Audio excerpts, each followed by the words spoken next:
من یک وجود ناشناخته از روستاهای مازندران هستم که اومدم کل دنیا رو با عشق به صلح دعوت کنم.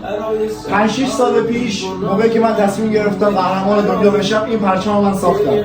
چون بیگانگان با کشورم این کارو کردن که مردم ایران تو چشم کل دنیا بد دیده شده. و من خواستم این پرچم رو طراحی کنم. وقتی که قهرمان شدم مردم به حرف قهرمان گوش میدن. اون موقع هر کسی 1% اگه من دوستم داره یا از بازی‌های من خوشش میاد، نباید نجات پرست باشه، نباید فرق بین هیچ نژادی بذاره. We are all one.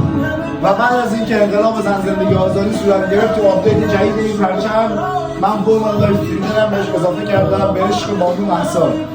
و یک روزی با تمام توانم تمرین میکنم تا قهرمان دنیا بشم، تا این پرچم واسه طرفدارای من بشه پرچم اینترنشنال دنیا. حتی بعد از مرگ منم این پرچم پابرجا میمونه.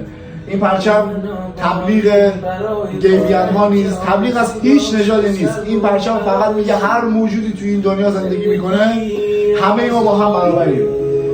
LGBT، همه رنگ ها، تمام حیوانات، تمام پرچم های دنیا، همه ما کنار هم باید یه دنیای خیلی زیبا و قشنگ بسازیم. هدف من از قهرمان دنیا شدن اینه که بتونم یه پله از قهرمانی استفاده کنم تا این پرچم بتونم به کل دنیا نشون بدم و بگم ما ایرانی ها آدمای بدی نیستیم.